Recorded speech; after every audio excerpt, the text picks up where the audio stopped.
Smash Brothers games are known for having a lot of content, but can you imagine just how much more we've never been able to see at all? These include things like cut moves, alternate costumes, and yes, even full-on playable characters. But what were some of the biggest development changes in Smash history? In this video, we're going to break down some characters who, if a couple of decisions were made differently here and there, could be looked at entirely differently today. Take Sonic for example, a character who's heavily criticized by many in the community, and rightfully so, for having a moveset with incredibly missed potential. But did you know that his moveset inspiration could have actually turned out much differently? In a 2009 interview after the release of Brawl, the game in which Sonic debuted, series director Masahiro Sakurai mentioned that in the early development stages of the game, the classic version of Sonic was planned to be used for the design, with the rest of the moveset taking inspiration from various parts of the series. And while now classic Sonic is a known character to the fanbase, at this time the distinction between classic Sonic and regular Sonic wasn't fully established yet. There was likely a fear of confusion as to why he wouldn't look like he does in newer games, and Sakurai just ended up focusing on a Mega Drive inspired moveset instead while using the modern design. Hard to say whether or not they made the right call though. Makes more sense from a marketing standpoint to have done what they did, but a much more interesting character seemingly could have been developed otherwise. Since many sources claim that Sonic was only added to the game later during Brawl's development, that could have been the deciding factor as to which idea they would want to add. And the easier way is clearly the route that they went by looking at these move animations, my god. But at least Sonic got in to some extent though. Some characters never even got the opportunity to join the battle at all. In a more modern Sakurai interview, he mentioned that Hero was actually supposed to have 8 separate iterations of the character included as alternate costumes instead of the 4 with 2 colorations that we ended up getting. The reason for this decision was likely just to save on development time, as I'm sure developing 4 new renders which would have to work with the tons and tons of attacks that the character has, it likely wasn't the easiest task to tackle. Something cool was kind of done as a nod to this development story though, and it's that the 4 color swaps the hero did get are actually based on 4 other protagonists from the Dragon Quest series. So if they were going to put these in, we likely would have gotten Angelo from Dragon Quest 8, Abel from 5, the Scion of Erdrick from the first game, and the Prince of Midenhall from 2. If there's ever a Smash 6 that for some reason decides to update Hero in this vein, it would be kind of cool to see these guys get in as alternate costumes. Even more scrapped character alts occurred all the way back in Smash 64, believe it or not. I found this one especially interesting not only because this concept of giving multiple characters a role for costumes in one slot never started until Smash 4 for one, but also because if what I'm about to go over actually happened, we could have been in for a significantly different selection of Star Fox characters in Smash modernly. Fox was originally going to have alternate costumes based on the other characters in Team Star Fox. Yeah. During the development of Smash 64, this idea was considered originally for the Star Fox representative that they wanted in the game,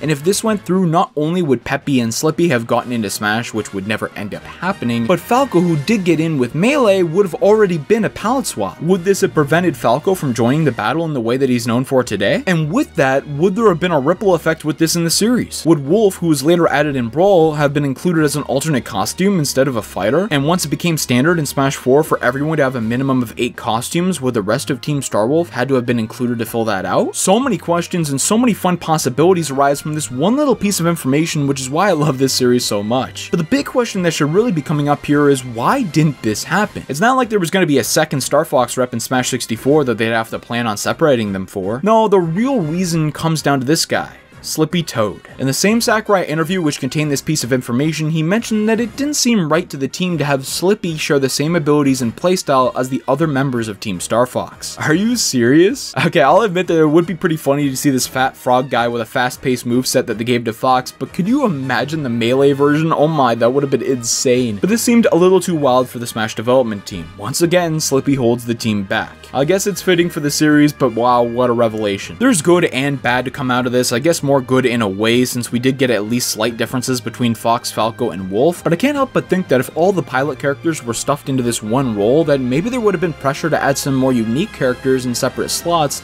like Crystal for example. But as we're going to see in this next section, that may have actually been considered in the development anyways. Well, during the development of Brawl, the team wanted to add another Star Fox character, but as we've seen already, there's sometimes a desire to take shortcuts when possible, considering how much other content is being added into these games. I mean, who could really blame them? They just had to add this perfect tripping mechanic, right? And in the case of this series, Crystal was actually the original choice for a new Star Fox edition, but she was ultimately rejected due to time constraints, as not much from the pre-existing Fox and Falco models could have been applied to her new theoretical design. Wolf was ultimately included over Crystal as his own model, which could rely more on the existing space animals in the game. It does make sense to an extent, and while I know that Wolf is a fan favorite today and was highly requested to return for Ultimate, many including myself would have much preferred a unique addition to the roster, which we can all but confirm from from this Crystal would have been. She was eventually included as an assist trophy in Smash Ultimate though, which I'm sure pleased absolutely everyone in the Star Fox fanbase. Yeah. I mean, the way the Star Fox franchise has been going though, who could really blame the fanbase for being frustrated, right? Another character who was changed during the development of Brawl was Pokemon Trainer. At the time of the game's release, there were nearly 500 mons available to choose from for this combination of 3, so yeah, it's needless to say that there were many changes in the consideration process. But one who seems to have gotten a lot further than any other was Blastoise. This guy was considered to be a member of the Pokemon Trainer's team, but was ultimately replaced by Squirtle, as Sakurai felt that it could, quote, establish itself better as a character than Blastoise, which was quite interesting to me, also noting that he liked the sense of balance that it gave the trainer as a whole by having Pokemon of varying sizes. The last part I totally get. Using 3 starters from Kanto, all of varying types and stages of their evolution line, is quite simply the perfect concept of a standard Pokemon trainer. It doesn't get much better than that, and having Blastoise, Charizard, and Ivysaur, a middle stage to go with those 2 finals,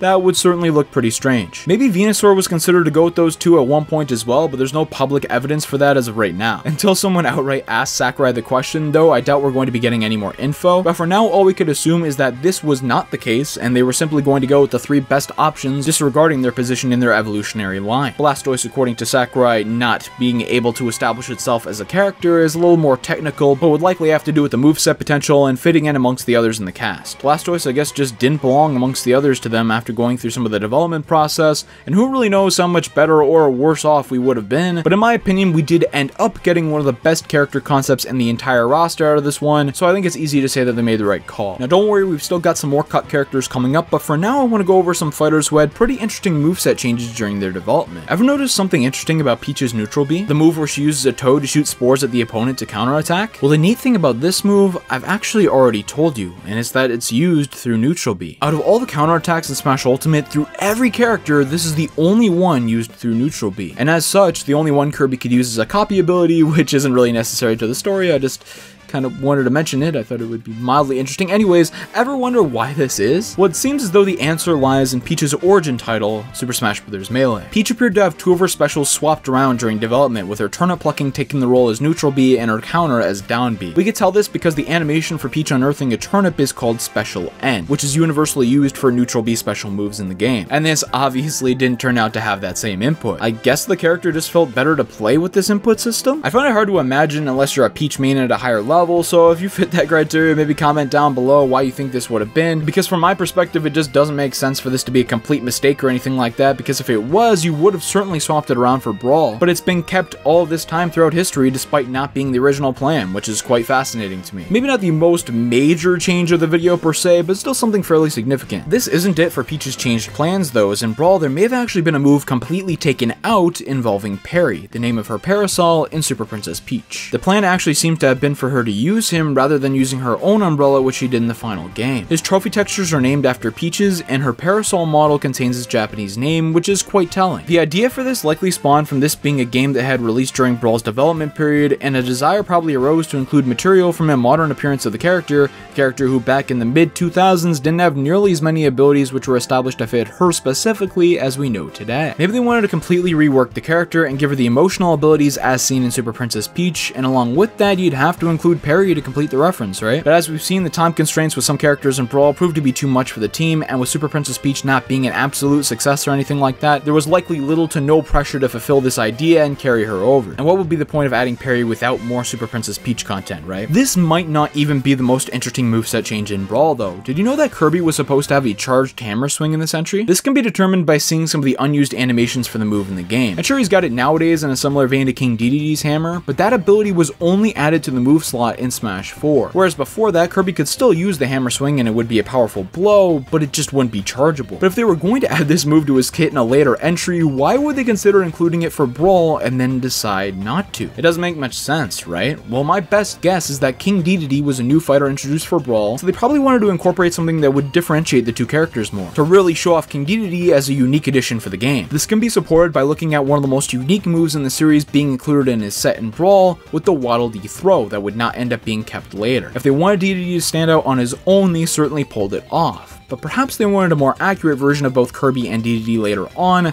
so they decided to pull the trigger to make the changes. A little bonus here is that Kirby was originally shown attacking with his hammer in midair like he did in Melee in the E3 2006 trailer for Brawl, but this would be changed to a horizontal spinning attack later for the final. It's not the biggest change or anything, but what I find interesting is that things like this seem to happen more often than you might think in Smash entries, where an attack from a previous entry is shown off in a trailer but isn't the same in the final release. Donkey Kong's up special could be angled downwards in a Melee trailer, whereas that's not an option for the final. And Fox originally had a rapid firing blaster with shots that dealt hit stun damage as well, which was thankfully changed. Oh my god, with how good Fox is in Melee already, could you imagine if he was even better? There's probably more out there in older trailers, but I think you get the gist of it. A lot of moves that we see today still stuck around, just in different form. And that same situation seemed to happen with the fighters in Smash 4. Sakurai has stated that Dark Pit, Dr. Mario, and Lucina were originally going to be alternate costumes for Pit, Mario, and Marth respectively. Why were they all promoted to a fighter spot? Well, beginning with Dr. Mario, number one, he was already a unique character in the previous entry that he was playable in, so it'd be kinda awkward to change that. But that couldn't be the main reason, right? He was already cut in Brawl, so there was no reason that they couldn't have left him out once again. Sakurai said that he wanted to add the vitamins and the Dr. Tornado along with the new down air to make the character more unique, and sure, it does make sense to include that stuff if you think it's going to create a more fun character, although I don't know if that necessarily forced the team's hand. In terms of Dark Pit, well, they really wanted to add his Electroshock arm and his new final smash, and while as I've stated in the past, I'm not the biggest fan of the Dark Pit staff attack, it does make more sense than him using the 3 Sacred Treasures final smash as Pit does. Lucina didn't get as many major changes as these guys though, making her the most interesting case of all to me, but Sakurai did give a reason. In a Miiverse quote, god remember when that was a thing, I still miss some of those crazy posts, but anyways, in this he said, quote, whenever there's even a small difference in abilities, that character gets an actual roster slot, which is pretty telling as to their design philosophy. If they want a character in, if they feel that there needs to be a change, even if small, they'll make it, regardless of whether fans consider it to be roster padding or not. They've carried that thought process over to this day with the inclusion of many more Echo Fighters, but we almost got one more. Alph was originally going to be included as a clone character for Olimar in Smash 4 according to Sakurai. This is kind of the opposite situation as the previous 3 characters, since there they were considered to be an alt but were eventually given full playable status, whereas here Alph was originally supposed to be playable but was demoted in a sense to an alternate costume, leaving us with just one Pikmin fighter slot that is carried over till this day. But why was Alph considered in the first place? Well, this was likely due to the desire to reference the newer series release at the time, Pikmin 3, by having the new rock Pikmin from there included as part of his moveset. By the interviews that have been gathered surrounding this, it seems like Alph was very close to getting in, with Sakurai saying that he was, quote,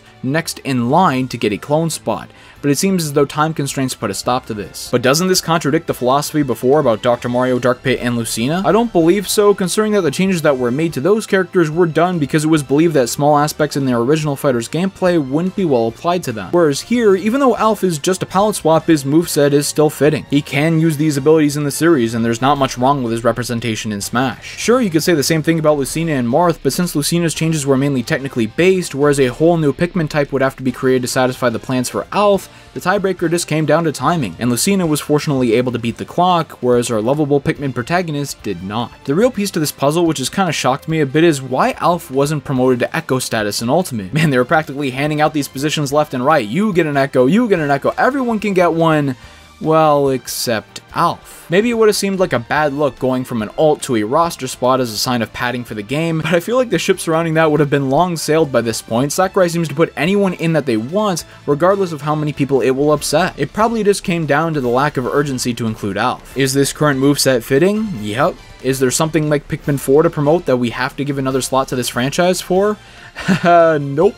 Yeah, but we still believe, right, Pikmin fans? Right. We've got some more cut characters coming up, but on the subject of alternate costumes, there were still some more in development that never made the cut. I've talked about rejected outfits that were included at some point in this series in a previous video, but none that were outright scrapped during development, and Pikachu and Jigglypuff in Smash 64 I feel is a good place to start. In the original entry of the series, there was a lot of inconsistency in terms of the number of palette swaps that a character would get. Obviously, everyone needed a minimum of 4 to have 4 different looks for the fighters while playing in 4-player Smash, and some would only get that, while others got 6. These two guys weren't so lucky and only got 3 colors plus their default look. But what if I told you there were supposed to be at least one more for each? From data mining, the community was able to determine they were both originally supposed to get yellow outfits to go along with their red, blue, and green ones, but it just didn't pan out. I mean, I get not including this for Pikachu as there wouldn't be too much distinction between the default and the one with the yellow party hat, but I think Puff wouldn't have been that bad. They would both sorta get yellow ults eventually, but none in the originally intended form, as in subsequent entries Puff would get a crown and Pikachu would get hats with yellow in them and all that, but it seems like we're not too likely to get these in particular anytime in the future, as even if they extend past the standard 8 outfits for everyone, they've continually been adding ones with deeper inspirations behind them as time has gone on, and having a yellow party hat or bow just for the sake of it might not be the highest item on their priority list, just a hunch. A pretty interesting cut costume in this vein occurred in Brawl, which was a blue colored Luigi under the name Fit Luigi 02. Now as you can see here, the blue ult that Luigi did end up getting is shown on the right, but on the left is the scrapped version, which unusually has the character's shadow model integrated into the main one, whereas for pretty much every other ult in the game, they're completely separated. While we could all see that this is a rough version, imagine if they actually planned on incorporating the shadow model into the actual selection of alternate costumes that he's got. It certainly would have been cool to see this form of the character included outside of subspace, but it was likely just a development error. Now back in Brawl, Zelda and Sheik were still combined into one character slot, switching between one another with Downbeat in a similar vein to Pyra and Mithra as we see today. That all changed in Smash 4, but what if I told you that wasn't the original plan? Zelda was originally still going to transform into Sheik and vice versa, but due to hardware limitations on the 3DS, the downbeat for both characters had to be changed to Phantom Slash for Zelda and Bouncing Fish for Sheik. Something similar was done with Samus, as originally she would transform into the Zero Suit version of the character once her final smash was used. However, in Smash 4 there were 2 separate slots given to these forms. It happened to Pokemon Trainer too, as the entire character would have to be completely dropped in favor of simply having Charizard as the fighter,